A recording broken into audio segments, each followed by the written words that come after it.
Hello, everybody. It is Thursday, and this is the pre-show. I'm here with Cece. Hi. Hello. Hello. Bonjour. Bonjour. Hello to everybody in the chat. Who do we see here? Dave Portella. Good to see you. Hello. And Cece, I see you commenting, so that's good. You're working all the levels right now. And then so we got 4 of yous right now, 6 of yous tuning in. So as everybody. Your audio just cut out, Ryan. Ryan, you're on mute.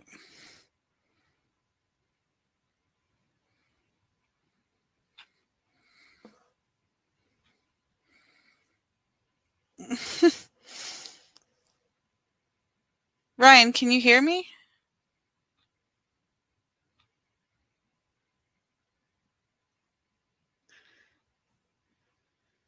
Oh, my mic turned off. Why did my mic turn off? Could you hear me? I was trying to. Can you hear me, Cece? Yeah, I can hear you now. Hello. Yeah.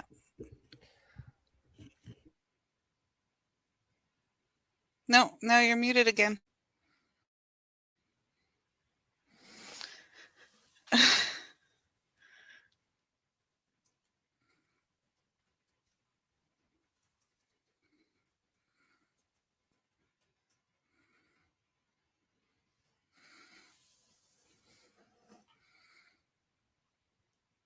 Okay, can you hear me now? Is that good? Yes. Can you hear me? Let me know if you can hear me. That's why we do this. Yes. All right. So that was our pre-show because we have technical difficulties, but we're going to head into the show. So we'll see you in a little bit here in just a few short minutes. All right.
Good evening, everybody. Tonight we will go deep into the realm of the unknown and question everything as we search for the truth. We will explore the possibility of countless phenomena within the ultra spectrum, and together we will learn that it is all connected. This podcast is brought to you by the Experiencer Support Association, and it is a live stream broadcast. If you have a question, send me a super chat or become a YouTube member. This podcast is brought to you by the Experiencer Support Association. Take a seat, relax, get ready, and welcome to Beyond the Tinfoil Hat.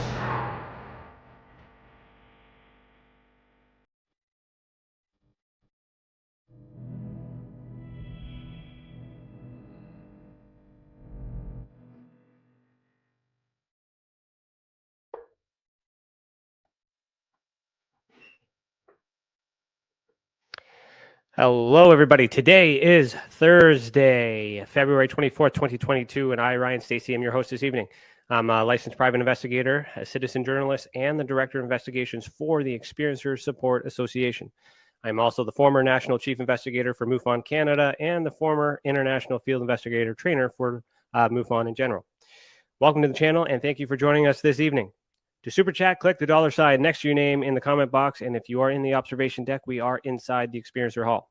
Go and put your comments and questions in the chat box. Tonight's theme is hybrids, implants, and ET contact. Our guest for season 4, episode 7 is Les Velez.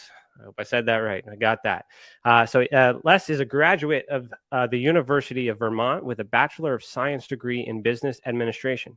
Beginning in September of 1970, he served in the U.S. Army as a field artillery officer and was later vice president of Luscombe Engineering, a Silicon Valley-based manufacturer representative company. He joined MUFON, the Mutual UFO Network, in 1991 and has held the following positions: field investigator, training coordinator for field investigators, assistant state director in Northern California, chairman of the A.E.R.C, which is Abduction Experiencer Research Committee, and team leader of the A.R.T, Abduction Response Team. Also, during that time, he became a facilitator for an abduction support group in San Jose, California, and in 1994 co-founded OPUS, the Organization for Paranormal Understanding and Support. So what's interesting about this bio is this guy is doing a bunch of things in the past that I had no idea even existed, and then somewhere along the line in 2015, I did similar things and created the Experiencer Support Association. So I'm going to, without further ado, we're going to have a conversation from the past to the future and figure out where we're going to end up. So Les, put on your tinfoil hat. How are you doing this evening? Good. Thank you for having me, Ryan. Look forward to our conversation. Yeah, no, it's great to be here. I apologize to everybody for the pre-show for that little mishap there. I don't know what happened. There's always a lot of energy and technical issues when I'm excited. So I was really excited for this show. So I'm assuming that's what's going on. So, like Les, the first place that I want to go, obviously, I think we have similar lifestyles. In the sense, I served in the Army as well, but you were in the past, and I haven't. But you're still doing it now, and I haven't heard of OPUS until recently. So it's kind of. But when I heard about OPUS, I didn't realize that you were also part of MUFON. So now me learning that this week when I set you up for that, I'm really excited to talk about that, and I'm hoping that the conversation I'll be able to share some of the experiences and stuff because you've been. With MUFON in a different time, and I don't know where you're at with that now, and a lot of things have changed. So, where do you want to start? Well, I think you kind of led me into this avenue to explain a little bit about the past, and then we'll go into the future. Okay. When I was 11 years old, now really going into the past, back in the late 50s, I saw something. It scared the hell out of me. And it caused me to go to the library and start reading about UFOs. And, George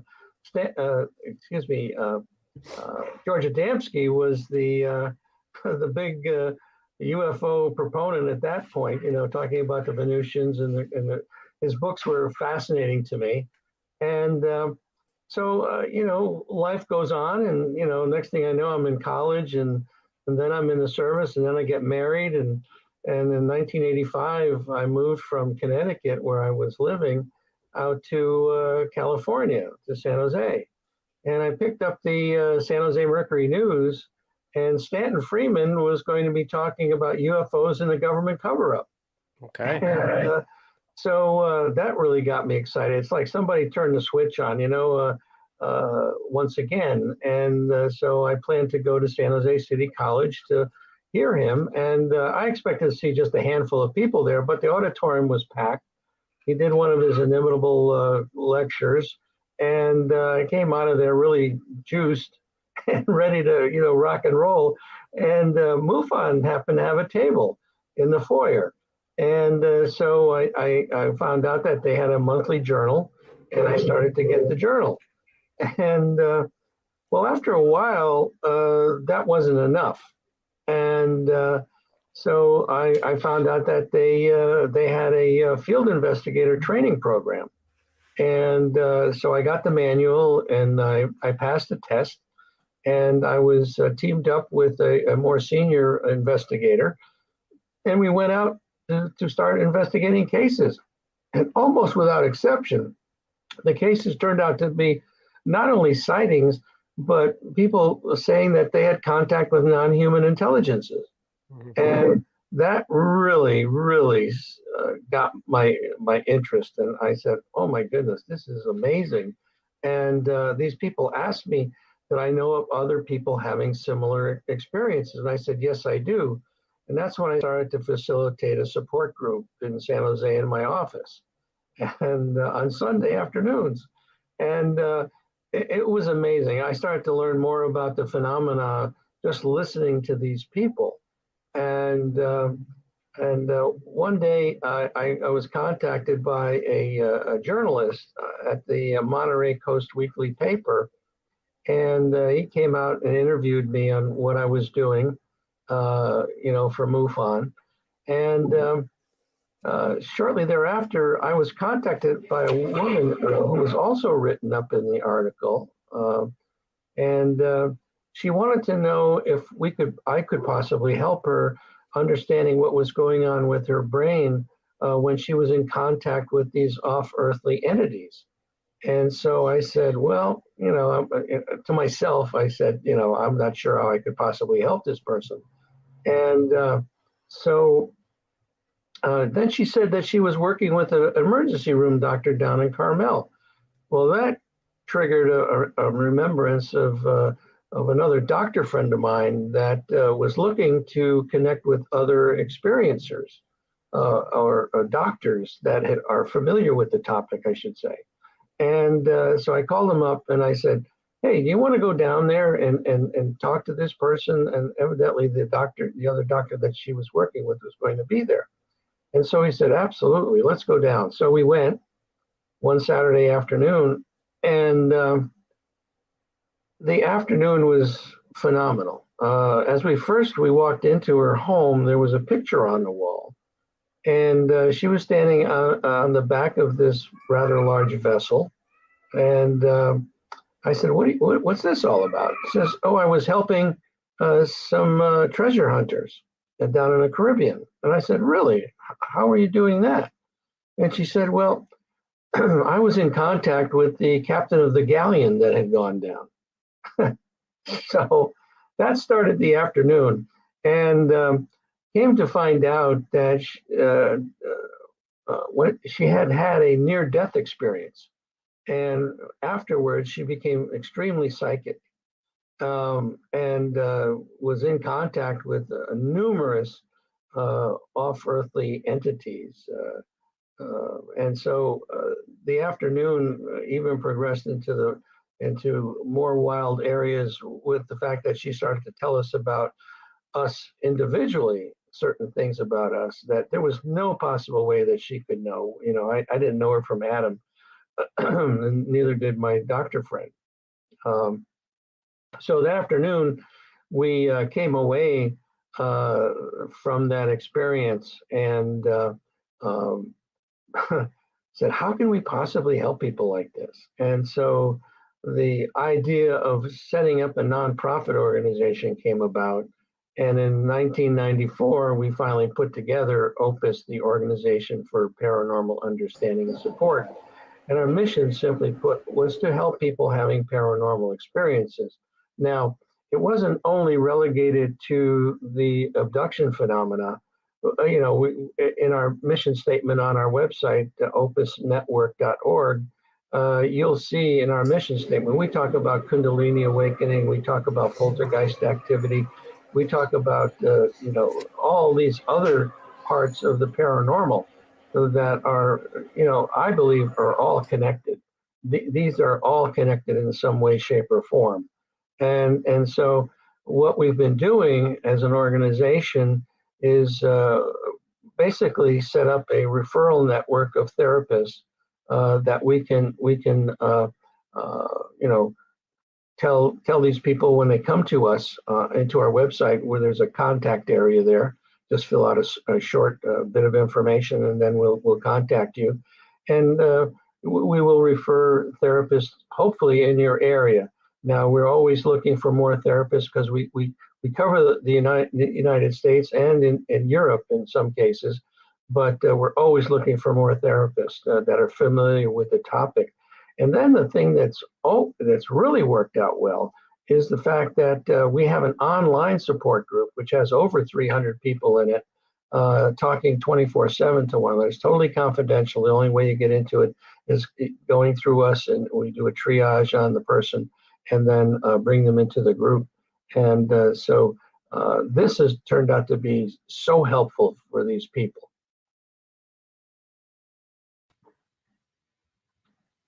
Oh, don't hear you.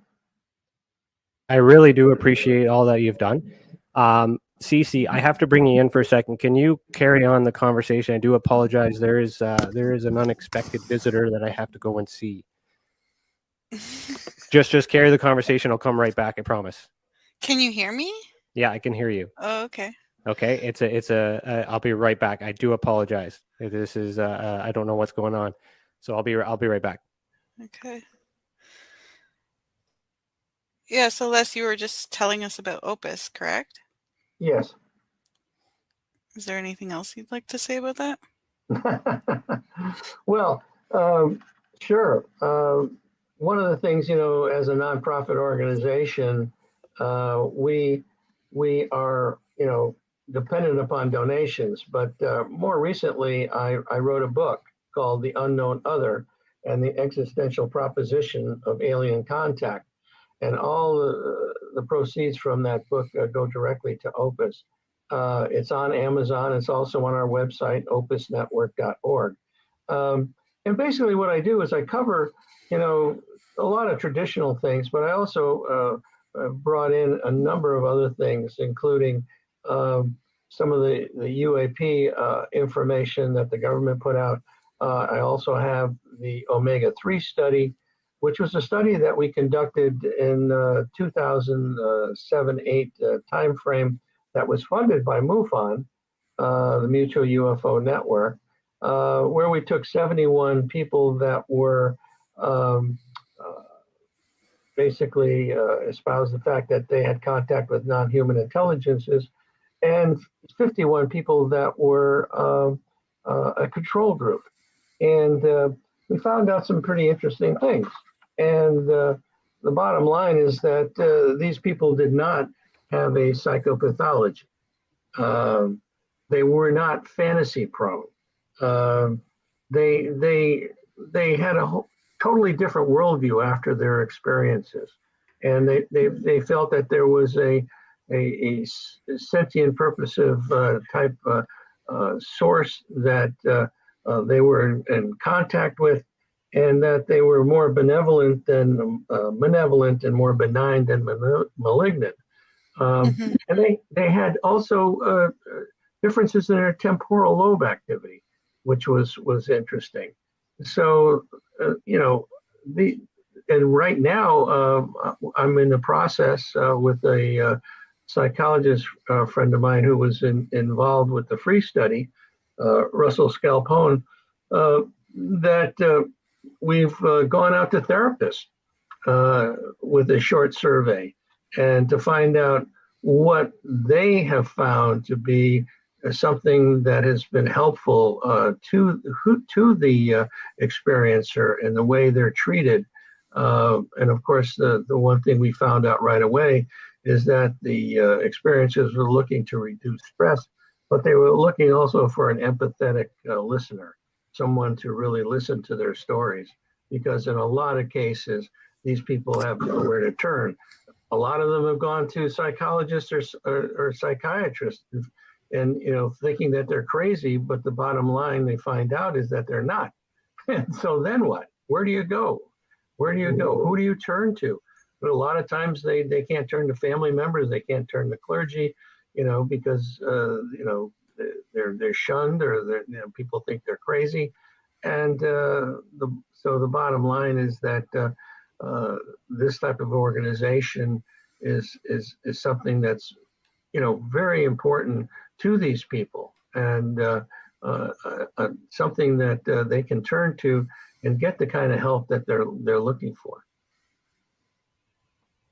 That's awesome. So the book, The Unknown, is that some of your study in there? Is that a breakdown of OPUS? Yeah, the omega-3 study is in there. That's the first study. The omega-4, which is the follow-on, how clever of us to come up with that, is something that we're in the process of doing. And the second phase of the first phase was going out to therapists. The second phase will be going out to their clients and getting that feedback. And so we will be not only publishing that, in the peer-reviewed journals, but we will certainly have it on our website. And the omega-3 study is on our website, again, opusnetwork.org. This whole topic is something that, I think is so important for people to understand that there is a resource out there, and there are other organizations that are doing similar things, and it's almost like we don't have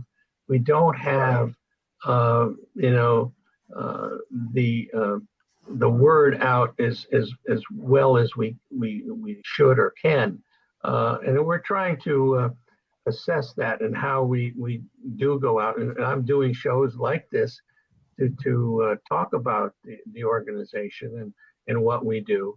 And we have some pretty interesting people involved. Linda Moulton Howe is on our advisory board. Melinda Leslie is on our advisory board. Terry Lovelace is on our advisory board.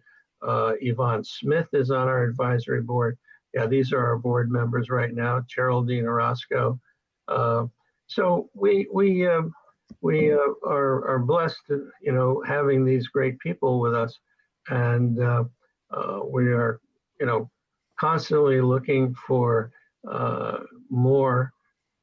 Russell Scalpone is our newest board member, and so we're really pleased. And here's the list of the board members that we have right now. And in the beginning, when we got started, we had Bud Hopkins on our advisory board, David Jacobs on our advisory board. Matter of fact, in the book, I talk about the beginning of Opus and in much more detail as far as who was involved and the types of things we were doing. And then I go into the physical aspects of the abduction, the psychological aspects of it. And I have about 25 stories from people in our support group that have talked about their experiences, I should say, and the things that they have, found out, gained from these experiences. I do have a question. Cece, thank you for stepping in. I do apologize for that. Someone, the police showed up and it was the wrong address. So my cameras went off and my wife's downstairs and I see that there's police officers showing up. So I had to run downstairs to figure out what the heck that was all about in the middle of that. But it turns out it was the wrong address. So I apologize for that. But thank you for stepping in. You can stay in if you want. My question for you, Les, is I feel this. This is I can't say the exact same reason, but it's along the same path that I had with MUFON. Is it started with UFOs, and then you get involved and you realize it's a lot bigger. There's a lot more out there. It's a lot more intricate, and you really need to tackle it from many different angles. So does MUFON, maybe I missed this when I went downstairs and I came back up, but did MUFON at all assist with Opus, or do they help now, or where did that relationship separate, if it or is it still together? How does that work? Well, okay, that's a good question. In about 2007, I approached James Carrion, who was the international director of MUFON, and I talked to him about the fact that MUFON has pretty much been a nuts and bolts type organization. And that I thought they were missing the boat on, not investigating, and working with these experiencers and finding out more about what they know. Mm-hmm. And so, and MUFON did not have a method of dealing with these people. So when phone calls came in, they were handled haphazardly. So I told him, I said, I'd be happy to take that task on. And so what happened was that they began to send me phone calls, recorded phone calls from people that have contacted the headquarters. And so I started to talk to these people and return their calls and try to help them out as best I could. And so that relationship went on for quite a while. And then finally, MUFON decided the light bulb went off that they should probably be doing this. And so Kathleen Martin stepped in, and she set up the organization called the E.R.T. It was called the Experiencer Research Team, but now it's the Experiencer Resource Team. And I'm a member of the MUFON E.R.T. as a research consultant now. And since I'm not a field investigator anymore, I pulled out of that. Was it? Did Kathleen retire from that? Is she? Who's it? Yeah, she got very busy with other things, and so she passed the baton to Gwen Farrell. Okay. And so Gwen is doing it along with George Medich, who has been involved since the beginning as well, and they're doing a great job. And so you know, we have monthly Zoom meetings that I attend as well, and so that relationship has changed, but I'm still involved in a way, and I'm utilizing some of the members of the E.R.T. team, including Kathleen, to look over our survey of not only the therapists, but the upcoming survey that's going to go out to the clients of the therapists that we contact. So it's you know, we're still, you know, hanging in there, doing our thing with them, and that's great. Like my perspective, because being in Canada, so this is what's blowing my mind, is that like this stuff existed, but because Canada was an international, different organization than national, we were independently run. We had to run it, you know, the way that we did it, but we still had to connect. So I was part of the Experiencer Research Team, and I assisted Kathleen as well, and I you know, met her a few times, especially with Stan Freeman as well here in Canada. But like, I'm notorious for bringing up that word paranormal, because when I was the field investigator trainer, I was always batting around that idea, like, what do we do with the paranormal stuff? And then I met this lovely gentleman by the name of Steve Hutchins, and you know, love him or hate him, but he had a very you know, a very strong opinion against the word paranormal and all this other stuff, which is you know, me talking about all the things that you just explained, yet it's happening. So what ended up happening to me is I gave up and I created my own here in Canada with the whole plan to eventually, you know, have MUFON participate as well in the future, not knowing until now that it already existed. So my question is why not help us in Canada contribute, or at least make me aware of it at the time that they already had something? Because I was aware of A.R.T, I was aware of FREE, but yet I was not aware of OPUS. Why am I finding that out now? That's a good question. Because that would have saved me a hell of a lot of work, I tell you. You know, I could have just joined you from the get-go, and then here we go. Yeah, no, I think there's a lot of other organizations out there that are probably doing similar things, and we don't know each other. Which is a problem. As a matter of fact, But within the organization, that's what I'm trying to say. Is I've talked to the same people who you're mentioning. Why wouldn't they Why wouldn't they mention that? Yeah, you know, they have a list of hypnotherapists and support groups in the organization, MUFON E.R.T, and we are listed. OPUS is listed in there as a resource. So, you know, I have no idea. You know, this is the conundrum, I guess, that we all have as far as trying to understand who's doing what to whom, where. And you know, I wish I had an easy answer for that, but I think it's doing things like this, connecting with one another and understanding. Oh my God. You've been doing this for years. You know, it's like, that has always been the challenge. Is a lot of us have our own groups, and a lot of us are trying to do our little parts and we're trying to help experiencers with a variety of experiences Mhm. or experience, pardon me, and knowledge and understanding. And we all talk about working together, but we do work together with our own little groups, but we need to bring the groups together. Yes. And so that is what the Experiencer Support Association is, the idea behind that, by bringing groups together and regulate investigation. So as you know, I'm focusing on the regulation. So you mentioned survey, because my other follow-up question is if you're not with MUFON, who does the investigation, who regulates the data, or do you even collect the data, or is it just strictly support and resources, and the science doesn't matter in that sense because you're providing that service, which is okay? Yeah, there's two parts of that. The MUFON A.R.T is basically a support mechanism. They've been tasked with collecting data, a standardized list of questions has been put together.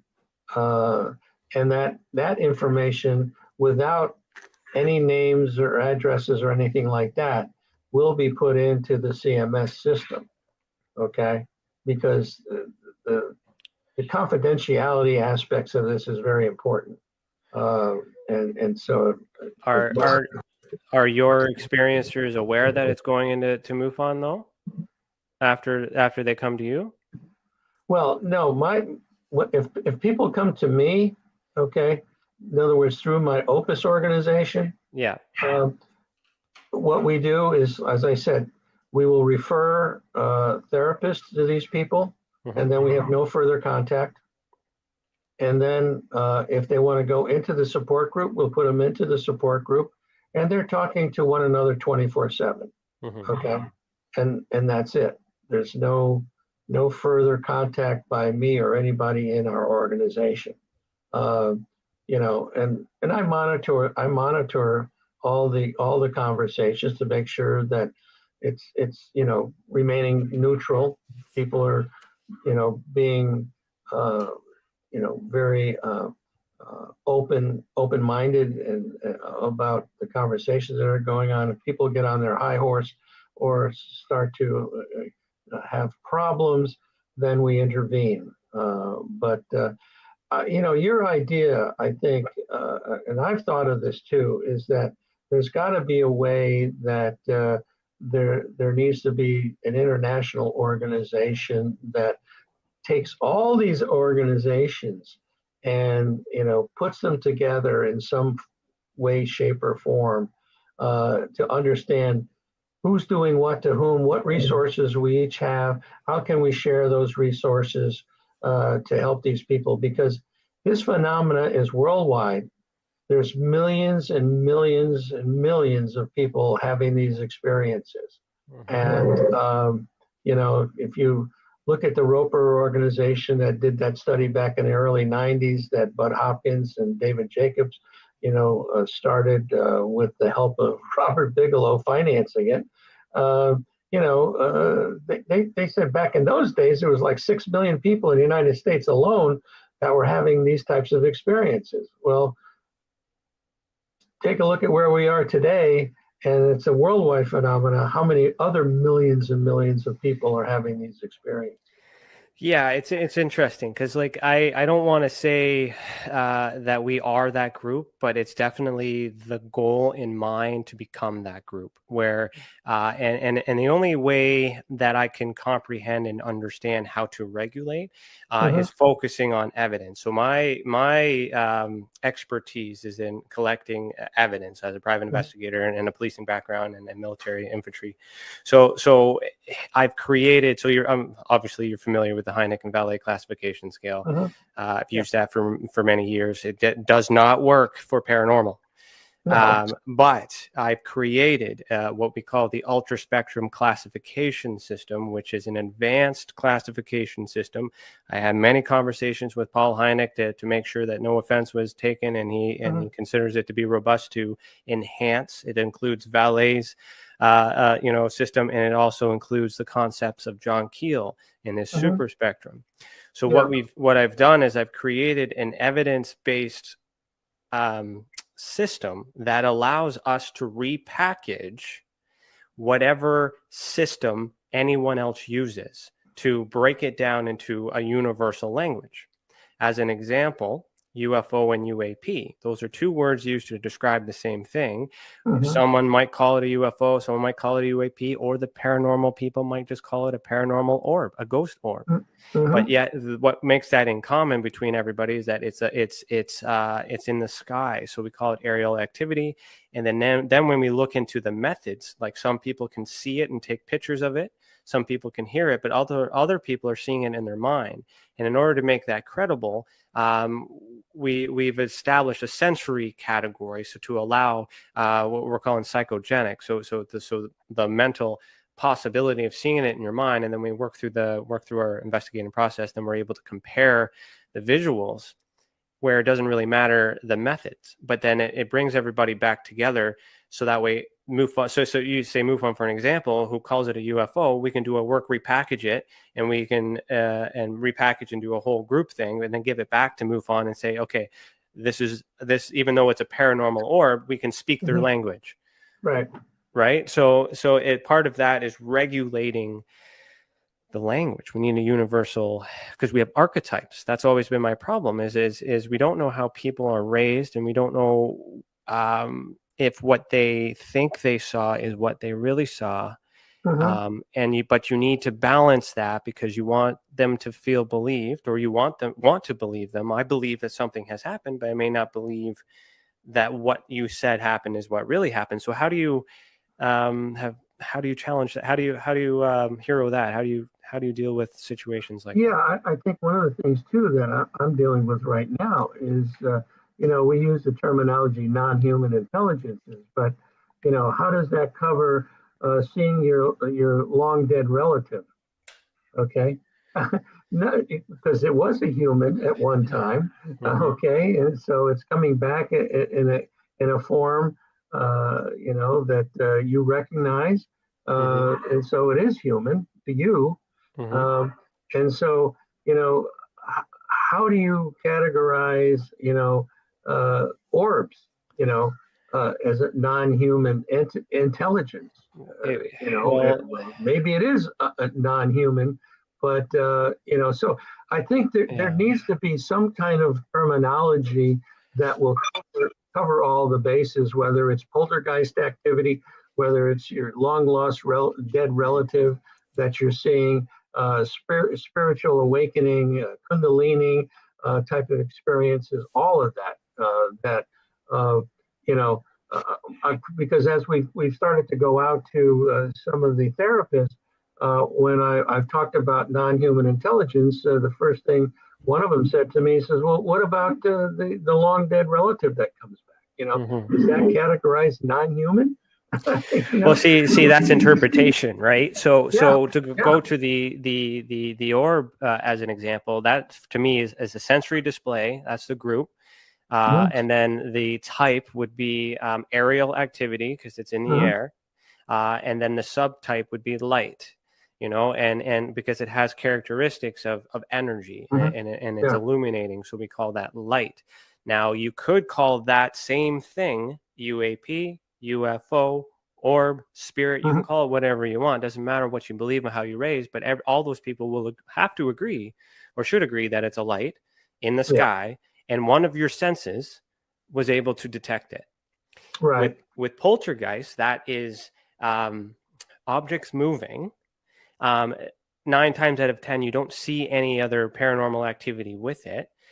So with me and my understanding of poltergeist activity, I have a stronger sense of believing that it's human initiated. So we are creating the movement, and we believe it to be paranormal based on how we were raised and what we were taught, less than it being something in another dimension. But that I don't want to steal the show on that, but that's kind of like how. But there is a category for that, because it's a sensory. It's still paranormal activity. A sensory was displayed because you saw something, so your eyes in this part saw something, but an object moved. Or did you smell something? Or did you hear something? All those paranormal activities can be categorized with senses. And then what we do with the data is we study the experiencer. So what has all these experiences in common is the people. And what we're learning through our data is that they share blood types, they share eye color, they share, belief systems. Like there's a lot that they have in common. And from there, we have a better understanding of why the experiencers are the way that they are. And what that does is helps me in the science end have a higher chance of making contact when I know the right type of people that are able to manipulate what we call the ultra spectrum, which is the ether. So my question to put back to you, in your organization, do you have anything like that for your people? And if not, perhaps, and we're on live on the spot, but perhaps this might be something we could talk about later on that we could use to assist at helping your people as well.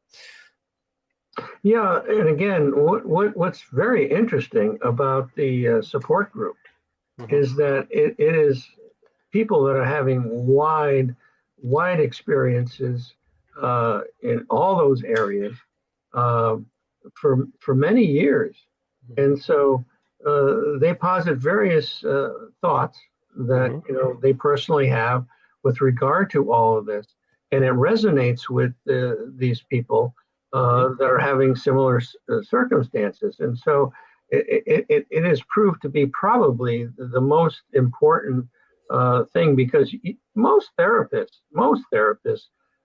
don't have the level of experience dealing with these experiencers that is really necessary to fully understand it. As long as they can reduce the stress and be an empathetic listener, that seems to be the most important thing for therapists at this point. But having all the answers, nobody has all the answers. About what I know, and we're still trying to figure that out, but what about patterns? So do you see a pattern that could lead you to a hypothesis as to what is happening? Well, I would say that there's many theories that are out there as far as what something could be, as far as like the hybrid situation. Is that something that the aliens are doing because they're going to eventually take over the planet? And that I posit some of that in the book, the existential proposition of alien contact. I mean, this could be something that is in process right now because there's supposedly, millions of hybrids out there that look like you and I. You can't tell them apart. This is the book on Amazon, and so And it's interesting that you can't tell them apart. So from an evidence perspective, like if they look human, they are human until proven otherwise, innocent until proven guilty. Well, and also Gary Nolan from Stanford University said, well, it's very difficult to comment about the hybrid process because we don't have alien DNA to compare. But then again,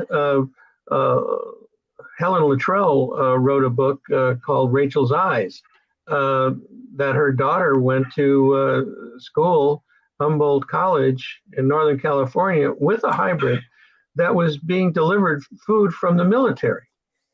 And she looked very different. It's a hell of a book. As a matter of fact, Helen Luttrell was in our support group in San Jose and was regressed by June Steiner, who was the past president of OPUS, who's a hypnotherapist and counselor. Or are this hybridization process something that the aliens need to do to help themselves in a way, that they're creating a combination so that they can exist in the future. So how would you characterize a hybrid? So like you use that word, I use that word, an experiencer might call that word, use that word to explain this, but to you, what criteria needs to be present before you label it a hybrid? Yeah, I it is very difficult to characterize supposedly what a hybrid is. I was at the MUFON symposium this past July in Las Vegas, and a woman came up to me and started to tell me about her hybrid children. Mm-hmm.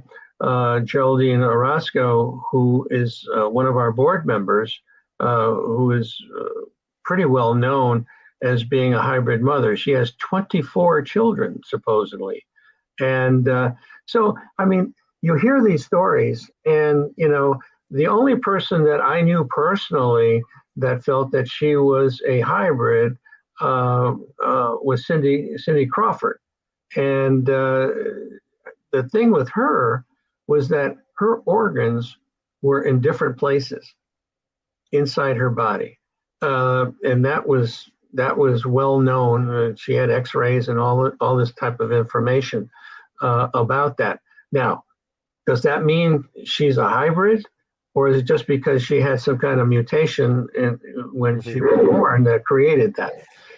I don't have any definitive proof that people are hybrids. There's, but people feel.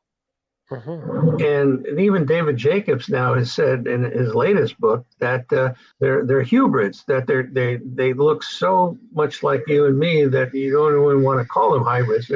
They're hybrids, the human part. The human part, yeah.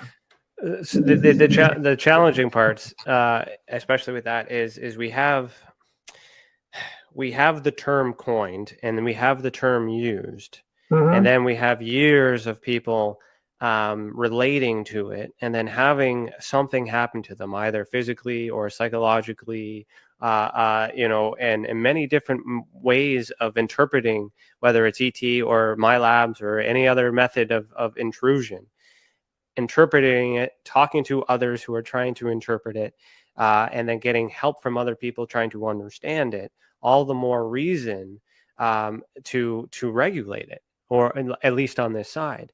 Now, with what's going on the UFO side in America, and the disclosure and all that, with the your department there. Sorry, I don't know the long acronym that they throw out there. Not ATIP, the new whatever that turned out to be, the ASOG or whatever that is. Yeah, right. But do you think that, what's your opinion on that? Just to segue into that, and then what I want to kind of lead into is whether or not that's going to be a stepping stone to getting better data to also mention the existence of extraterrestrial, or do you just think it's something just UFOs? Well, I'm going to back up a little bit and say that in the case of the hybrid, I'm going to put a little bit more into that most of these people that claim that they have hybrid children have been on craft. Supposedly, they've seen they've been presented to their supposed children that look very much different than the aliens themselves, and certainly different from us.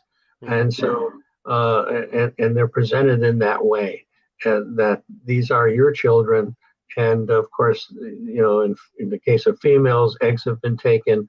They've been fertilized, and they have missing fetuses, and things of that nature. So there's a lot of evidence, quote unquote, circumstantial evidence, if you will, that points to the fact that, yes, there's a hybridization process going on. So they exist. Okay, and I'll leave it at that. Now, does that mean it's now you're determining who's in control of that? Could it be human? Could human beings be responsible for the program, and then them misinterpreting this process as being extraterrestrial? Because some witness ETs in the room, some witness humans in the room. Yeah, and that's been the case. I mean, besides the grays, which are quite common, you'll have mantid type creatures, which the latest information on that they're 99.9% of the time female, and very loving and very much in control. And you'll have the Nordic type people, and then you have military people that also show up in a lot of this. So, and of course, if you believe what Haim Eshed, the Israeli general that came out with his book, talking about the fact, the aliens are here, they have bases on the moon and Mars, and we've been working with them. And but they don't want to make themselves known because the human race is not ready. So, and the problem with that is that comes from a high official yeah, that goes all over the place. People say it, they questioned his age and all this other stuff and blamed it and had all this circumstantial reasonings for that to not be true. But at the same time, there's a lot of evidence for it to be true, all circumstantial on both sides, but yet no fact in the middle. So, well, it's like Colonel Corso, the day after Roswell, and I had the honor to meet him in Roswell on the 50th anniversary, and I walked up to him and I asked him, I said, you have a stellar background, and you were in the Eisenhower administration, wonderful credentials, and now you've come out with this book. Are you worried about what's going to happen to your reputation and things like that? He says, hell no. He says, our children, our grandchildren need to know that this is happening. Mm-hmm. Yeah, it's logical. I mean, I'm in a different generation as a ufologist, like whatever you want to call it, like especially in Canada. I mean, Stan Freeman has passed. Paul Hellyer has passed, and I'm trying to catch up and understand, what they've done, their opinions, and then what's happening in the real world, and then listening to all this other stuff. And who knows, by the time I get up to 80 years and that information that might be divulged to me. And then sure, I write a book and tell everybody the truth, but the book is interesting to us in this small circle. This is a very big family in this community, but it's very small in comparison to those on the outside. And what and the thing is that there's a lot of us inside here that provide a lot of service, a lot of skills, a lot of resources, a lot of a lot of help towards the cause. Yet because the government isn't acknowledging it or doing anything like that, and that still happens with a lot of other causes, in society. So, is this any different than anything else that human beings have taken upon themselves to take care of our people for, as far as a movement goes? And do you think, and if it is different, do you think the government's going to cash in and finally tell us, because they're, at that age too? It's interesting. Again, at the last MUFON symposium in Las Vegas, Nick Pope was the kickoff speaker, if you will, and we were talking about the UAP report that the government came out with, and he said something to the group that, I hope it's either the Russians or the Chinese that have this technology, because we could at least pick up a phone and talk to them. And I came up to him afterwards and I said, you know what, you're really missing the boat, Nick. I said, these experiencers are having telepathic communication with the aliens on an ongoing basis. And so I think, that part of it, you're just missing the boat on that. We can talk to them already. It's happening, folks. So, and I had the opportunity about 2 years ago, before COVID shut everything down, to have lunch with Lou Elizondo. And we had a very nice lunch with him. He was actually there interviewing Terry Lovelace for the show Unidentified, but that never came to fruition for whatever reason. And but we had lunch and we started to talk about various things. And he mentioned the fact that they felt that they understood how these things operate, which to me was a tremendous revelation. And matter of fact, I just literally today, I wrote to him to ask him to appear on, I do a series called the OPUS interview series, that's on our website and also on YouTube. And because I want to talk to him not only about, the nuts and bolts aspects of it, but what's the next step? What's the next step? And yeah, here's some of those interviews. You know, I think the government is already doing this. I mean, I think Ted Green and Gary Nolan have already been talking to experiencers. They understand the fact that there's a difference in their physical brain set up in the caudate putamen area where there's more connections and they're more psychic. They're more telepathic. And it's generational. They follow families. So I think the government's already talking to them about what's going on, but they haven't come out with it. And I think the first step is that they need to broach the topic. And they said, well, we don't have evidence that it's the aliens, but we don't have evidence that it's not the aliens, and that's the real thing. And I think that's what it is. I think we're dealing with the aliens. You know, if you want to call it the aliens. That's another term that can be quite. We do have a lot of evidence to prove that the government experiments that way. You know, like in terms of testing the mind and mind control and things like that too, remote viewing technology. So there's a lot of known reasons for it. And I've always, especially with the experiencer phenomenon, with the psychic abilities and making contact, like that's the thing. As far as evidence goes, it's hard to prove that on a case by case. It's hard to bring that into physical evidence. What we do is we're building cases and combining them and doing a compare and contrast. So those types of cases do eventually matter when they're compounded, right? But that'll take some time.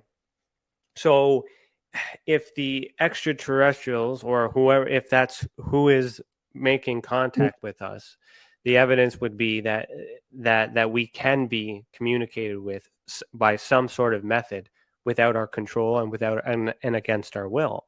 So another way that I look at this phenomenon, which is why I'm always leaning towards some sort of human intervention, not saying that aliens doesn't exist or paranormal doesn't exist. I just to look for a who's behind it, who the controller is in a sense. There's a lot more human element behind it, because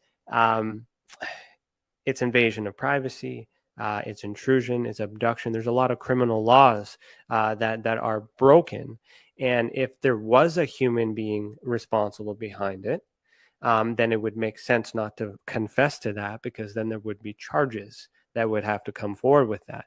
Now, using the E.T. as an excuse, as a cover, is also something that is very quite possible, yet cannot be proven, just as well as anything else. So how do we solve this riddle when we know that we can do it? We have the effort, we're trying, we're not getting the support from the government in the way that we need it, or we're not getting the answers to a point that we believe it, because that's a problem on its own. Not everybody can trust the government with everything. What's the future? Like where do we go from here? Yeah, I think that first of all, I think that an organization like MUFON, which has been a nuts and bolts type of organization, needs to move on to the more of what the E.R.T. is doing and really investigate that aspect of it, because I think the nuts and bolts aspect will be eventually divulged by the government. I think it's going to come out. And how do we, understand what the nature of what we're dealing with? Is it extraterrestrial? Is it interdimensional? Is it time travelers? Is it the military? Or is it all the above, which I think it is? I think it can be, relegated to all the above that we're dealing with. I think that there are levels, the military industrial complex, if you will, that Eisenhower talked about, that you need to be wary of. And that's what the government has done. They've put all their secret programs into the industry, the civilian industry, which we can't go after them in FOIA, with FOIA requests. And so is that something we're ever going to be able to understand? it's a real conundrum. The people in power do not want to give up that power, and if they can just keep the lid on all of this, that's what's going to occur until such time that critical mass is reached by all these people that are being abducted, experiencers, and that we wake up one morning and, oh yes, they're here. They've been here. They've been, doing things, and it's not going to be one day a giant disclosure. It's going to be a confirmation that, oh yeah, it's been happening, folks. They're here. No, it's interesting times for sure. So we're going to pause right here, but we'll continue after a message from our sponsors. If you're listening to this audio only version, and you have to head over to youtube.com/the Experiencer Support Association so you can see the video that goes with the audio. You are listening to Beyond the Tinfoil Hat, a podcast by the Experiencer Support Association, and we will be right back. It's your business. It's your property. Your assets are worth protecting. Blacklight Investigative and Surveillance Services specializes in patrolling and inspecting residential or commercial property against fire, theft, vandalism, terrorism, and illegal activity. People and buildings are monitored to prevent crime. Keep your property, your people, and your assets safe from threat. Our elite staff are dual licensed private investigators and security guards. Blacklight Investigative and Surveillance Services. Go to blacklightiss.com.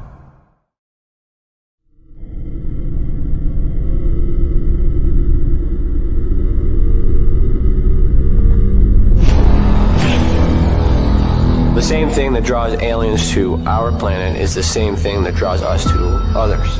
Exploration, curiosity, sustainability of life. That's why we go. It would make sense as to why they're visiting here. Travis! Quit playing around, man. Get back here. Travis! The last thing I remember was this numbing shock. Stunning sort of a feeling. Very powerful. Get away from me! I was just out of my mind with fear, just screaming the whole time. It's been theorized that aliens prefer remote areas because they don't want to attract attention. Whatever it is that they're doing, they would want to do that in a less populated area. There are multiple accounts of the same thing from people from all over the world. People that do not know each other, do not live in the same cultures, and they're all looking up, they're all seeing things in the sky. So it would be naive of us to think that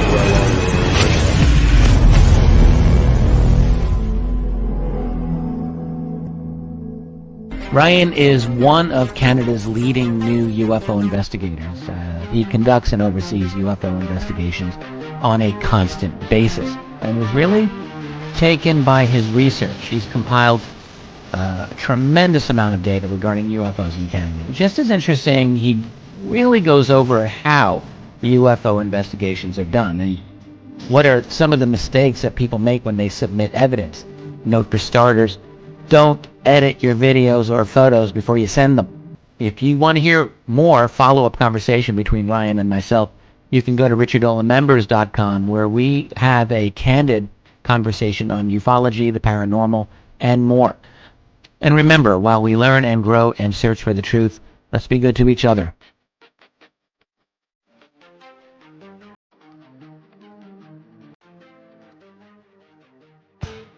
Welcome to the Observation Deck, a state-of-the-art, one-of-a-kind virtual platform that takes video conferencing to the next level by using avatars to navigate a campus, just like you would in real life.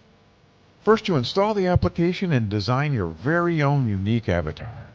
Then you're free to explore the various areas of the campus at any time, from anywhere. There's so many areas and activities to choose from on the platform. There's a 1,000-seat auditorium, a large expo hall, a movie theater, a nightclub, an art gallery, and even a beach. Come attend a conference, or take a class, or hear a lecture. Meet new friends and interact directly with presenters. It's all right here on the incredible Observation Deck campus. Where in the world will you go?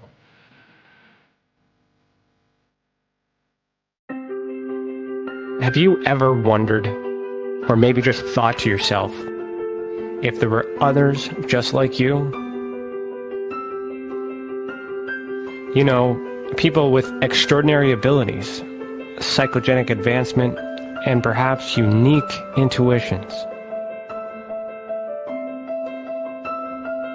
Maybe you just wondered if there were other people who experienced unimaginable, unexplained, or even unusual and paranormal events.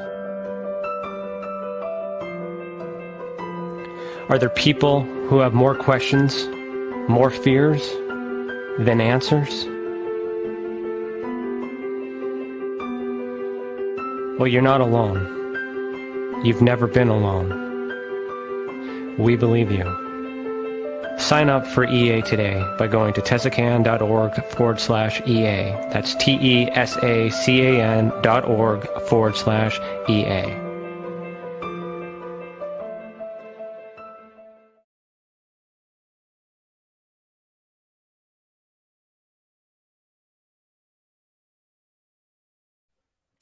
Welcome back. You are listening to Beyond the Tinfoil Hat.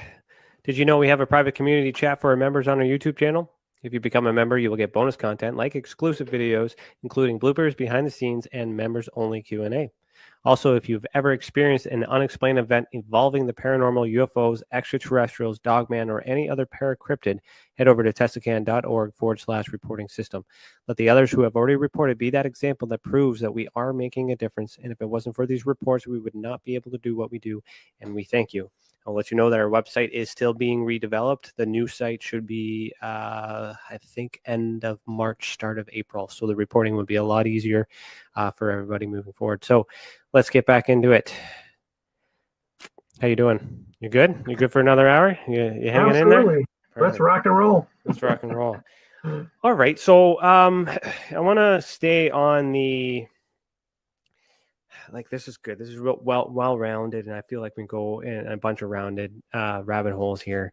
But we don't talk too much about contact or abductions, I should say, or visitations is what we call them, to be a little bit more neutral. Neutral. Yeah, because abduction implies, this is another thing that we try to do by removing those archetypes and labels, especially when we compare the Hynek classification scale, Hynek Vallée, when it's close encounter, we call it close experience, because we don't want to just assume right off the bat that it's a negative experience, because some people do report positive stuff as well. So for visitations, are there any for you? Are there any markers, any psychological or physical things that you might be able to see or know or pick out to maybe suggest that has happened to an experiencer that may not know? Yeah, I think that one of the probably top things that people talk about is lost or or missing or compressed time that has occurred to them, even while driving in their car. Audible tones before contact occurs, sudden abnormal silence before a feeling of presence. This has been talked about a lot with cases where, especially when people are outside in the woods or camping or something like that, and the crickets are going crazy, and all of a sudden, bam, nothing, silence. And so people talk about nosebleeds that occur on a frequent basis associated with an abduction. Unusual marks on the body, puncture marks, triangular marks, dots in a triangular pattern, various types of marks on the body, and scars that like surgical type scars that person doesn't understand where it came from, but then they heal abnormally fast. That's another one. Paralysis, reoccurring headaches, eye and vision issues have been noted. And then the ability to move through solid objects, walls, windows. I had a case that took place in Dayton, Ohio, near Wright-Patterson Air Force Base, where a young boy was transported with his blanket through a window, and the blanket got stuck in the window. And the authorities, the military, came and confiscated the whole window. So there's been, oftentimes people talk about it. One of the stories from one of the experiencers in our support group by the name of Adam tells a story that the aliens talk about how they do that process where they basically disassemble you atom by atom and take you through, solid objects and then reassemble you. So that's pretty amazing. It's like the old transporter, I was thinking of The Fly, the movie The Fly. Remember? Yeah. The risk analysis there. You don't want to get merged with some of those molecules. Right. Being taken up in a beam of light is another one that is talked about. Lying on an examination table and being probed. You hear about that. I mentioned missing fetuses, but poltergeist activity in orbs. One of the things that the phase 1 of the Omega-4 study that we're in the process of doing, people have talked about, the therapists have talked about the fact that the grays are the number one thing that people observe, but then they see orbs as the next thing. Interdimensional type entities, and then poltergeist activity are the 4 major things that seem to be very common. Certainly telepathic abilities, psychic abilities. One of the things interesting that they talk about metallic taste in the mouth that occurs. And one of the, also another thing in the book, I talk about the physics behind some of these physical manifestations that can be related to microwave energy, X-rays, gamma rays, various types of electromagnetic frequencies that occur.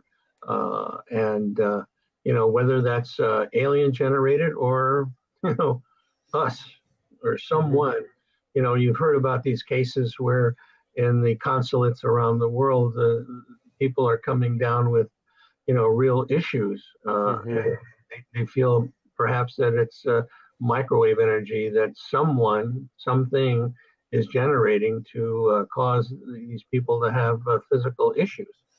And we need to understand the why, though. See, how do you, the crime element comes in with me, what's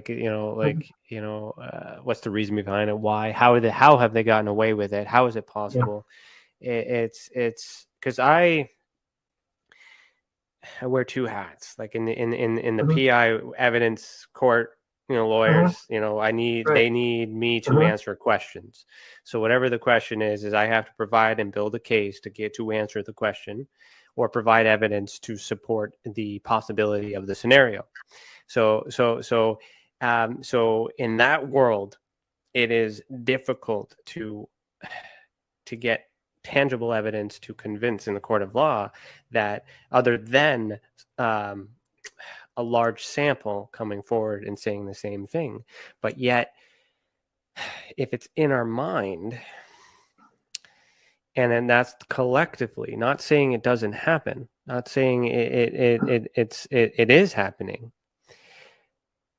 It's either the government is doing it on purpose and we need to know why, or something extraterrestrial is doing it and we don't know why. And the other why we need to know if it's extraterrestrial is why the government isn't doing anything to counter it. And if they aren't doing anything to counter it, it seems plausible that they are working together. So even if you look at it from a mythology, a criminology aspect, to try to understand, put yourself in everybody's shoes, there has to be some sort of government involvement in all scenarios. So even if the extraterrestrials exists, it's being allowed, or maybe it can't be controlled. Now, what is your opinion if you were in charge of like you were the government, right? The president of the United States, and you had this information and you couldn't do anything about it? Yeah, Well, it's a real problem. You know, if you believe the stories about Eisenhower meeting with the aliens out at Holloman, I guess it was, Air Force Base, and they made an agreement that the aliens could abduct people, and we would get certain technology from them. Well, they didn't get my vote for that. That's for sure. No, of course not. Of course not. So that's one scenario. Or the other scenario is that we have no control, and they're doing whatever the hell they want to do, and based on the technology, which would make sense why they're deflecting and why they're avoiding and not telling us. Because what's better, to say that it exists because that ruins everything, or to say we don't know anything about it and we can't have control, because there's that fear element that will come as a result, because there's a lot that's going to go into that. Yes, if a yes to UFOs means yes to everything we just talked about. You cannot say yes to one of these things. Yeah, people in power don't want to lose power, and if the minute they open up and say, well, you know, they're here, they're doing whatever the hell they want, we can't control it, well, that's a real problem. That's a real problem. So I guess they would take care of Putin, though. I wish, and you know, knock him out. That's real time. That's real. Yeah, real stuff happening right now. Oh my God! I mean, it's tragic. It's tragic that this is going on. I mean, he's done this, you know, 3 other times, and we have done nothing to, you know, have any consequences for him. So he's just going to keep doing what he's doing, you know, until, you know, one day somebody's going to smack him in the face and stop him. But I don't know who that's going to be. You know, it is a very serious situation, and I don't want to talk ill of on either side of the scenario of all the stuff going on. But I did read alternative theories and then, you know, and suggestions. And what is your thoughts on, you know, if this continues in the air, do you think we might actually see some UFO tech, you know, being used? Well, you know, I don't think so. I don't think so. I don't think they'd want to show their hand if somebody has that technology. Not at this point. I don't think it's necessary at this point. But you never know. You never know.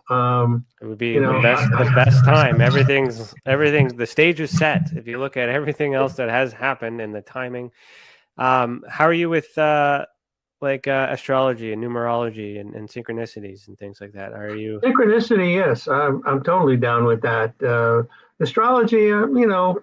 I'm not that aware of it. I haven't really looked into it that much. Well, we're two days away from the you know, the 2222 Tuesday event, and Pluto, you know, is on its return. Like, this is like a reset time, and then like, so it's just, for me, like, there's a lot of I wouldn't say predicted the war. Like, everybody else knows that this was all coming. It's been in the news for a while, but just like looking at everything else in many other angles as a risk analysis, you know, if I was a betting man, I was off by 2 days, you know, so like, and it feels weird to kind of see how everything's progressing. And when I have this saying called heed the world, which means watch the world, which means pay attention to everything that's going on.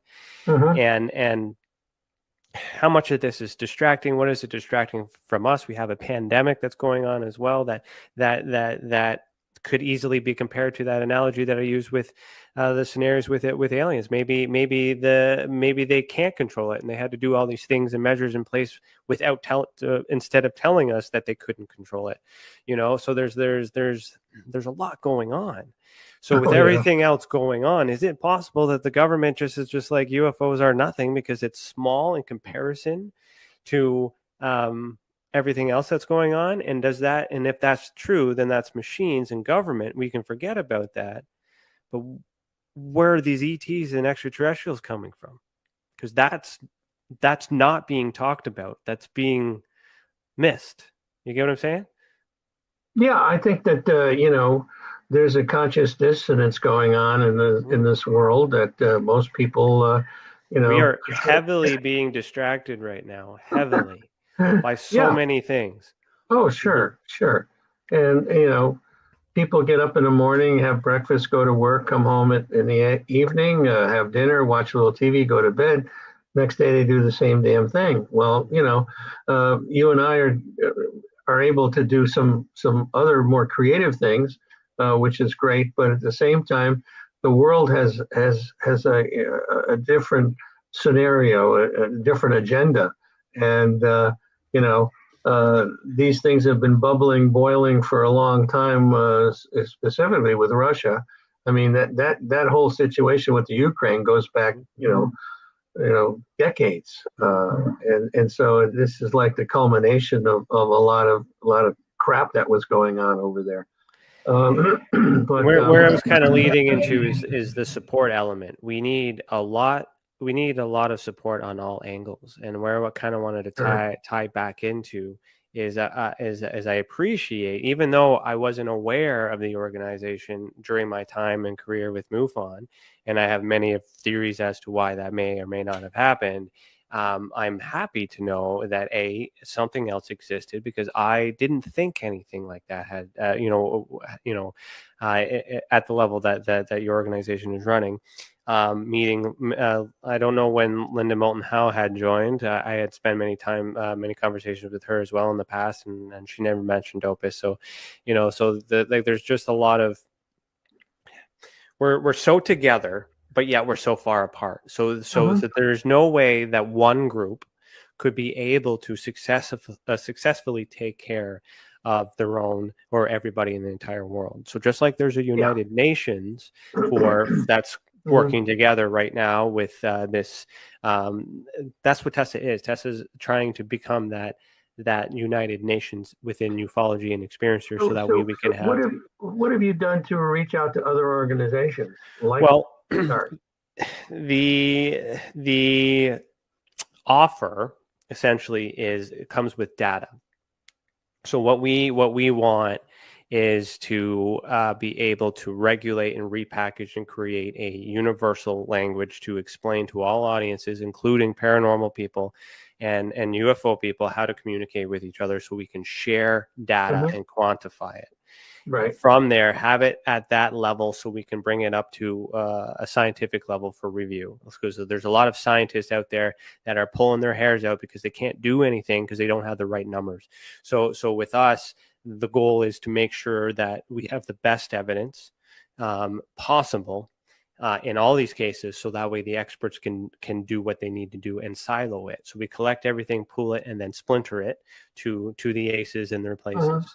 So we're looking for organizations that are that have that reach and have that connection, because the experiencer is choosing you through your network. We don't need to tell your people to come to us instead of you. It's happy to know that they're aware of you, and they're aware of us, and by choice they're choosing to get help, and there's people helping them. And what we're trying to do by bringing the organizations together is to magnify the reach, so that way we can help more. But it has to be regulated in the sense that we're all hitting those elements. We're providing that support, that referral, but we're also doing the investigations to verify and validate and regulate to make sure we're referring them to the right people with the right credentials. It's not a schoolyard like it has been. We're insured, we're bondable. It's a private investigating firm doing investigations. So that's the main thing. There's a lot of credible people and researchers out there, but you get what you pay for. So like so we're trying to at least provide a better starting point so that everyone who's already doing the things that they're doing can do what they're doing better. And I truly believe that it starts with the experiencer, because the experiencer is brave enough to come forward and share their story. That's one thing, but they're not skilled enough to know how to collect the data. So I also work with the experiencers to teach them how to get evidence, so that way we can actually document it and do stuff with it, so we can actually get these answers. So if like if someone is constantly getting abducted, and to prove whether it's mentally or physically, you could wear a camera to bed. That's a very simple suggestion. And if that camera goes with you, and then you have video evidence, and then there we go, there's the answer. And some people do that, and nothing shows up on the tape. So does that mean they weren't abducted that night? No, sometimes that means it's in the mind, perhaps, and then it's a dream. So then once we categorize it and understand how it's happening, the methods that's used to obtain it, because we're also looking into meditation, sleep, contact, CE5, like however they're trying to connect, then refer them to the best of the best in those places to go further. But the thing is, when you mentioned regression earlier, I like to use regression too as a tool, but I would never send them for regression if I had the choice until I had all the data. So until I interviewed them, collected everything, had everything I need, all the evidence available, because once I send them for regression, their chance of believing it to be true will increase, and there's no way that I could talk them back. But at least I have the evidence to support that there's a reason for regression. And then if the answers line up with the case file, then that lends more credibility to the experiencer as well as the person providing the service, because there are people in here who are doing the service for money and they manipulate people. So that's another thing that we help too, is to make sure that the people have the credentials, to make sure that the transaction is legal and proper, and we fight for the people. We report on people who make criminal, who do crime. Like, I mean, that's we're privatized, I'm a privatized detective essentially. So like I've created a police department essentially for UFOs.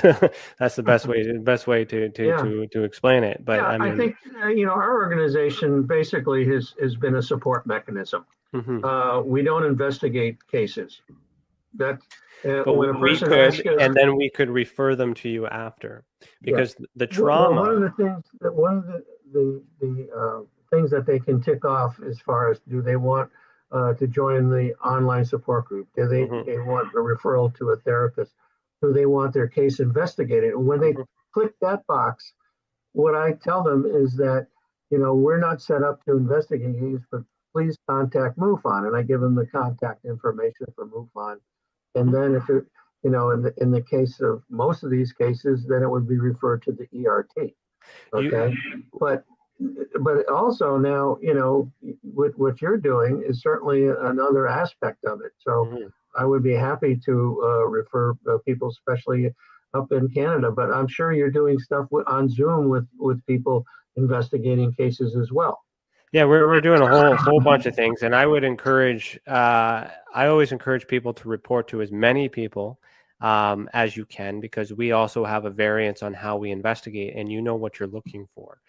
So if you are going to put us on that referral list, which I appreciate, I mean, I would I would want you to refer MUFON as well, because the experiencer should choose.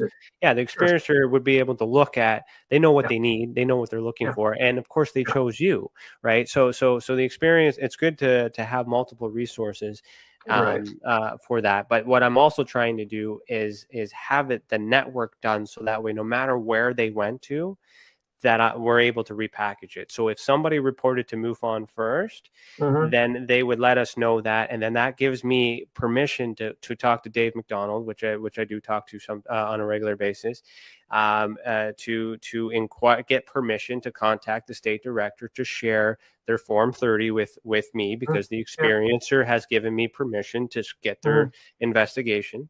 And then we have all the evidence together, and then we build the case together.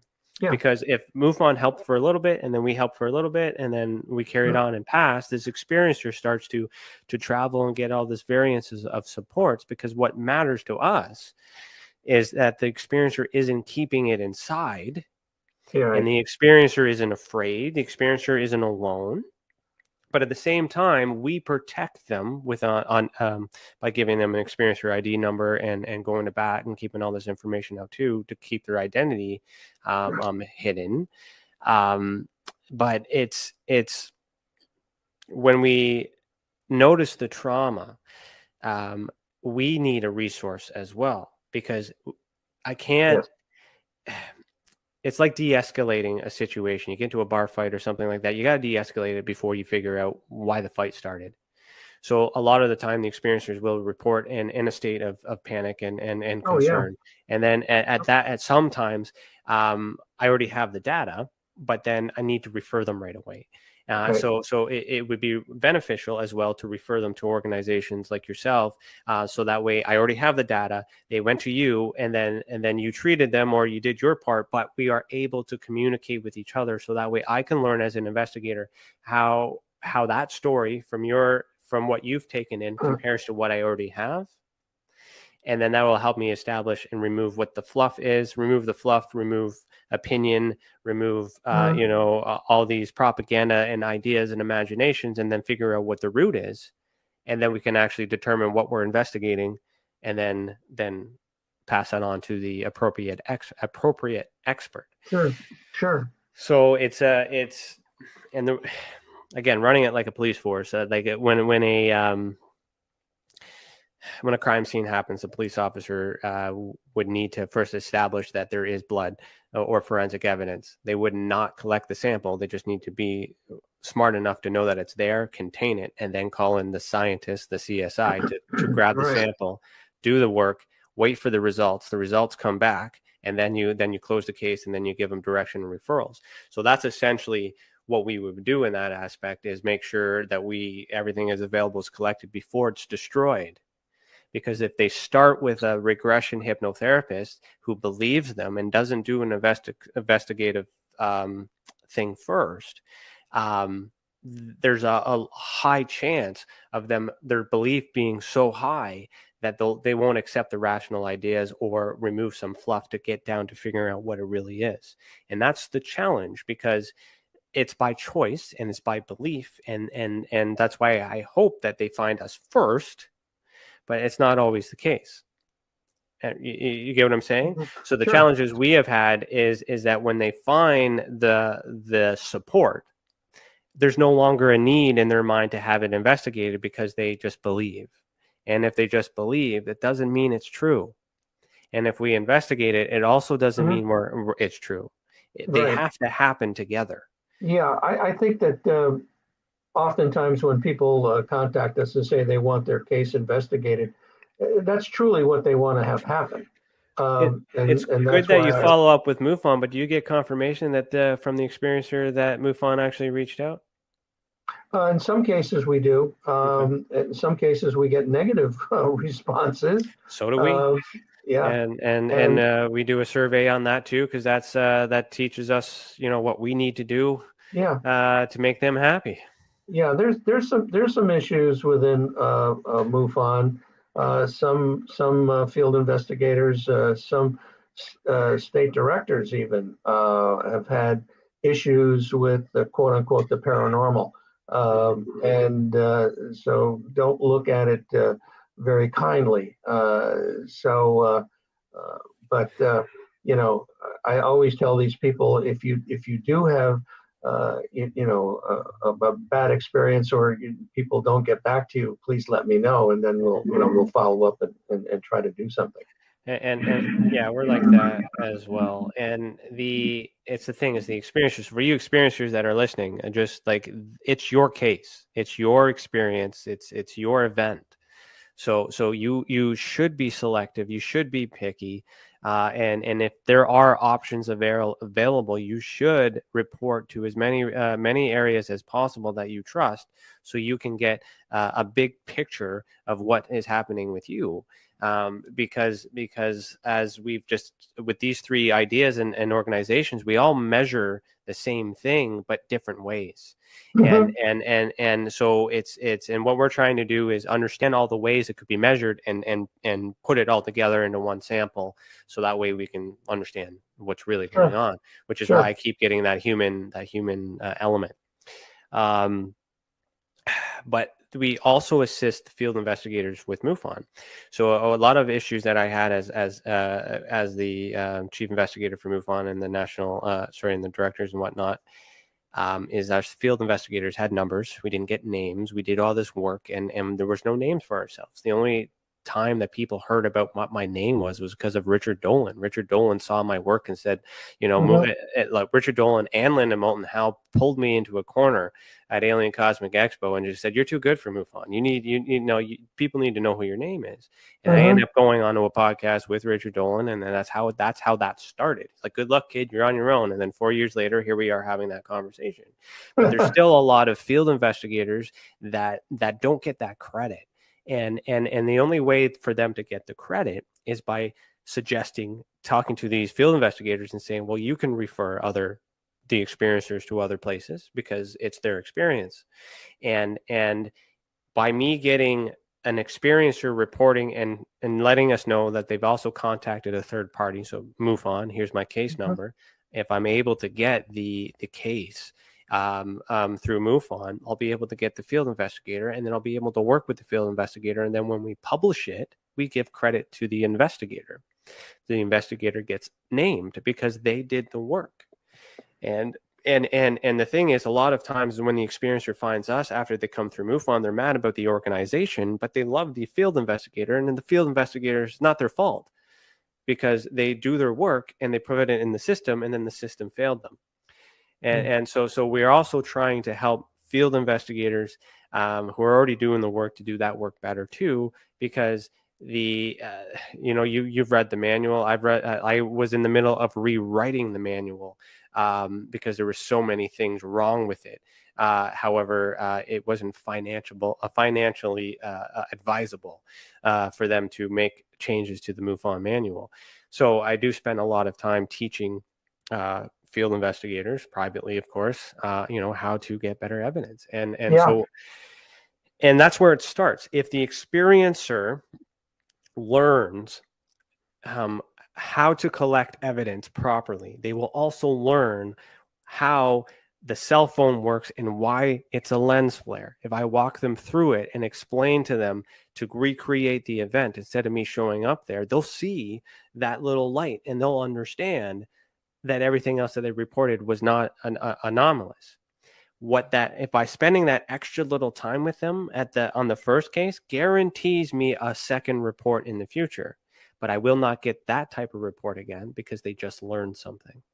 So that's another thing that we do is we teach the experiencers who already know to report. They already come in forward. They just don't know how to collect this stuff. And if I teach them to collect it better, and we have a system that regulates it better in a language that's understood universally, we'll have better evidence. What I don't have is loud enough people to take said evidence and make that go around. You get what I'm saying? And it's hard to trust that evidence with a lot of people because there's a lot of drama with associations. There's a lot of cliques and a lot of clubs. There's a lot of ego. There's a lot of egos involved with all of this. Absolutely. But if I could find a way to get that data circulating, then that would be that annex. That would be that funnel where everything will be regulated and systematic, and then everybody can work from one sample and come to the same conclusion and push that to your politicians and all these things that everybody wants to do. Well, let me ask you a question. If do you have like a standard list of questions that you would ask a person? And if so, would that be something that we could put on our site? For instance, if a person, or maybe not even on our site, but just have it as a reference material. If a person says, I'd like to have my case investigated, well, okay, here, you need to fill out this form first, and then we're going to send it to you, and then from there it'll go first. So right now our website's being redone. It's going to be a better, easier reporting system, but essentially it's right here. We can send a link to it. They answer the first question and lets them in, and so it's all there. So you can do a redirect. It's all on the website. I've created that out of conditional logic. So you know how MUFON asks a million questions for a million things? This only asks questions that are relevant to the answers that you provide. It's conditional logic. It also asks it in such a way that by the time you get to the end of it, the experiencer might have solved it for themselves, which means they don't have to hit submit because they already know the answer. Okay. That would be great. I could show you the website, but visually it's blown up so much in the last few years that I'm afraid that I might end up like MUFON being outdated. So I'm getting the website fixed in a way to project the next 50 years of collecting the data, because I don't want to end up in MUFON situation where they can't update the CMS without starting from scratch. And if they start from scratch, they lose all their years of data, and that's a problem for them. So I've caught on. So the last few years have been kind of like, hey, do you think people would be interested in this? Yes, people are interested in this. Okay, here's some science that's interested in this. Oh, we're actually on to something. All right, let's take it to the next level. So with that reporting system will be mobile friendly. We also actually might as well show you, and this is good for our listeners too.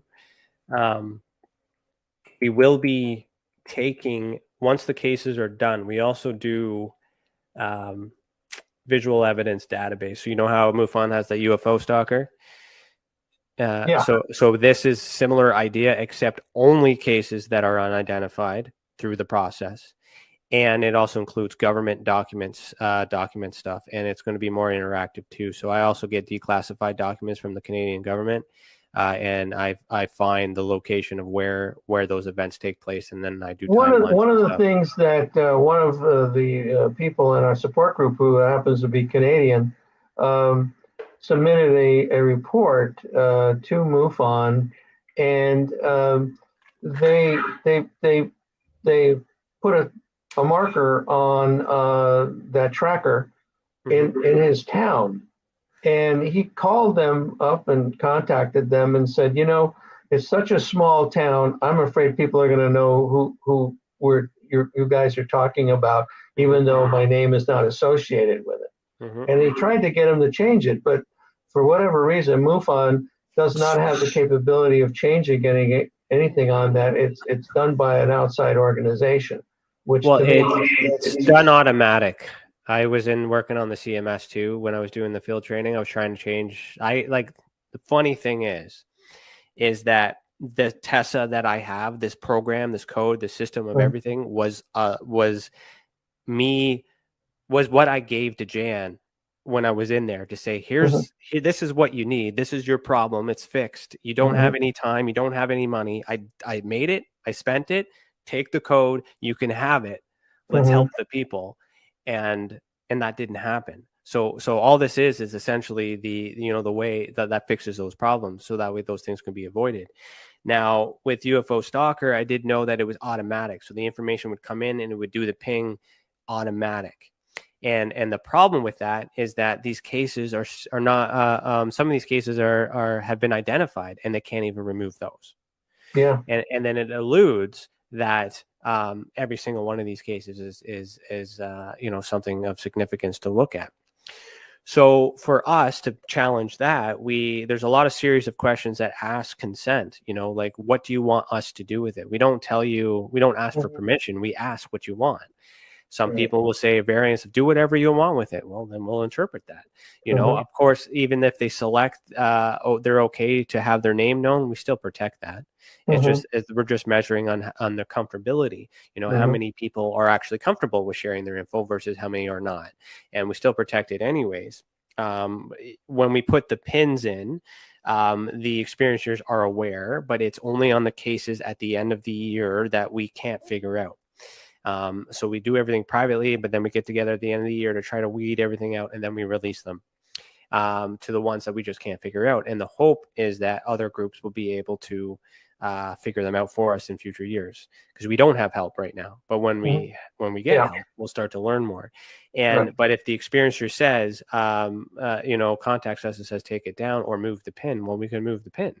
You know, it's real easy to do that. The purpose of it, though, is not just for the visual to see. It's also for me when I'm in the field. Once this pandemic is done, I'm going to these hotspots that I see in my work, and I'm building this website to be mobile friendly, so I can just pull out my phone wherever I am and look to see, okay, yeah, there's a case I investigated from here a few years ago, and it's just down the road, so I'm going to go there now. You know, as I'm inputting the data from my own investigations. And then where that will spear into is, I hope, by setting that example, other countries will contribute.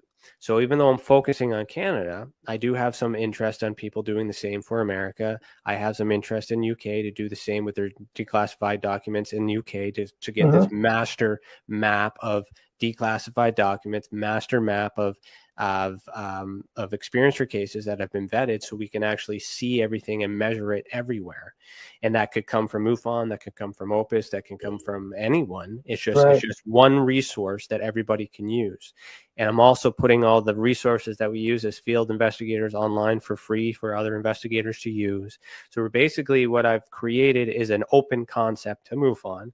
So that way the field investigators that are doing it can still learn from me without me being part of the organization, because I was removed for identifying the problem of Jan Harzan.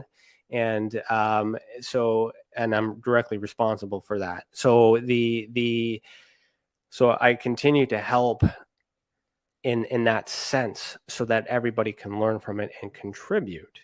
And once everybody's able to contribute in timeline and we have all this information together, we all can learn and we all can grow and adapt and evolve. You just said something, and I have to back you up about Jan Harzan. What did you mean by that?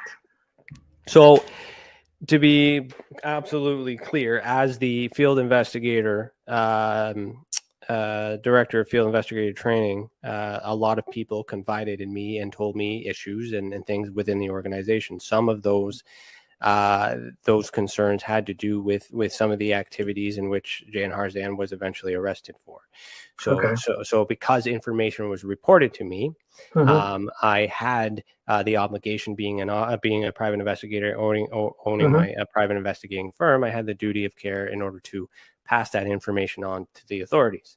So I don't know indirectly if the information that I had passed on was directly the result of what led to the investigation and the arrest. However, it was in the wheelhouse of the information that was provided to me confidentially. Because I had done that, and I've recently started to talk about it and things like that too, because it was very upsetting, because I was it's upsetting. Jan was a mentor to me, and there's like a whole bunch of things, but I was just in this thing. So for me, it was like, okay, you know what? I don't know if it's true, but I can't ignore it. So I'm going to pass it off to the authorities. And if it's true, then they'll follow the lead and they'll carry on, and then all those other things.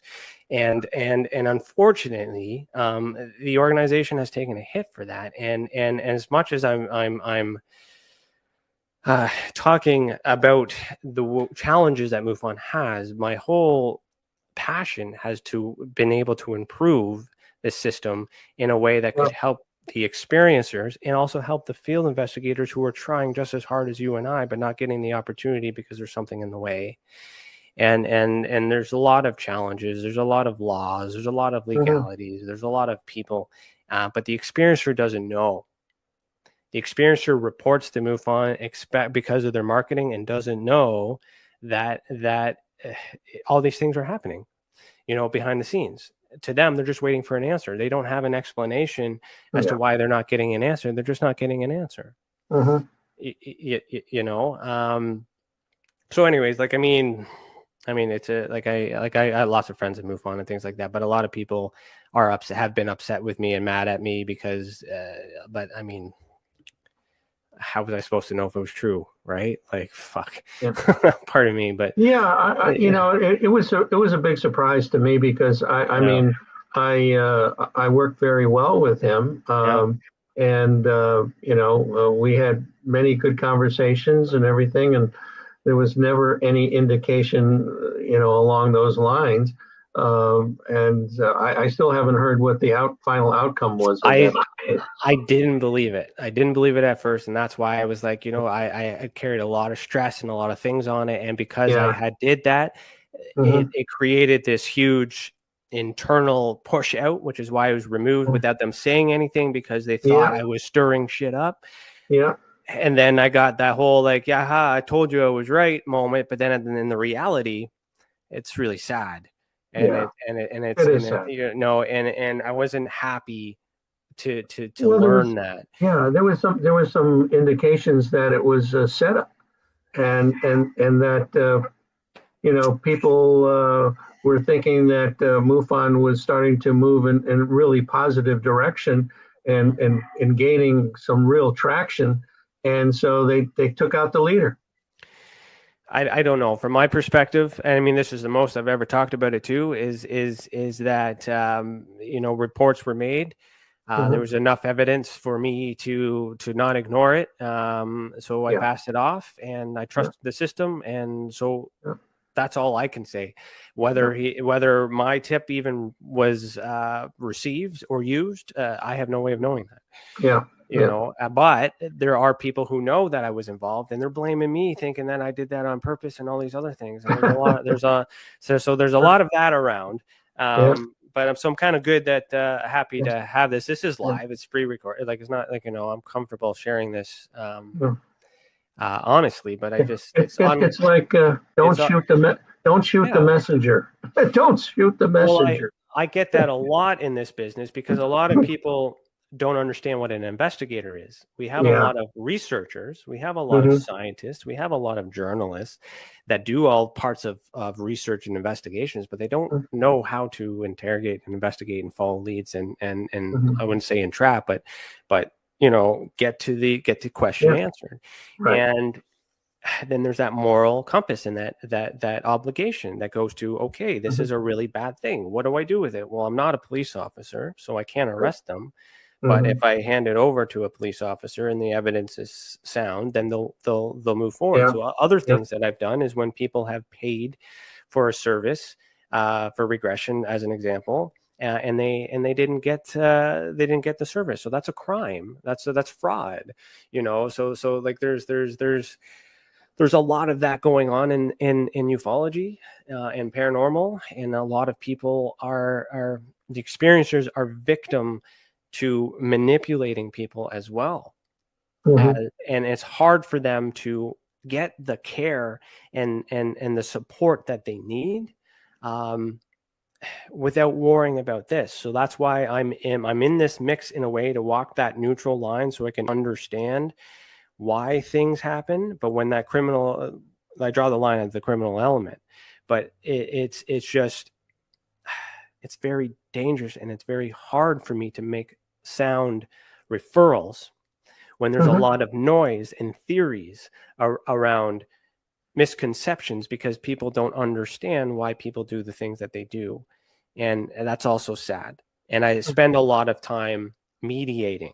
So that's another thing that I can do by bringing people together is I mediate and say like, yeah, okay, you don't like MUFON. I still need MUFON because they're good for some things. You don't have to use MUFON, but I'm going to use MUFON. So you report to me and blah, blah, blah. Right. So I just have to know how to use everybody so everybody can get along. And it's okay if nobody gets along.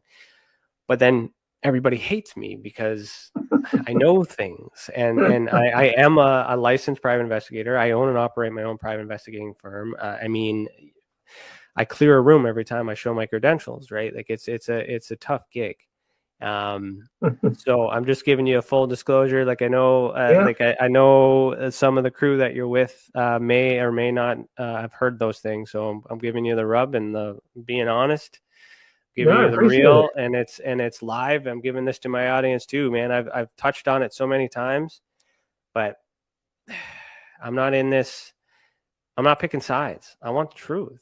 And in order for me to get the truth, I need to trust people, and I need to know whether or not Lou Elizondo is a counterintelligence agent or not. It doesn't matter to me, but I just need to know which one he is so I can make a referral. And until I'm able to determine that, he's not someone I would refer to because there's not enough evidence either side. I don't hate him, don't love him, but I think you know, like I said, I had that lunch with him, and I think that he's a gentleman of honor. I think he's dedicated to what he's trying to do. I don't think there's another agenda that he has other than trying to bring out the truth in this phenomenon. So, and it's a part of it. I hope I get to interview him, because I just sent them a request to do an interview. So if I get it, I'll let you know. Yeah, no worries. I won't be on. He won't sit with me because he knows I'm looking into things, and I'm just trying to understand the truth. I'm not looking. I'm trying to understand because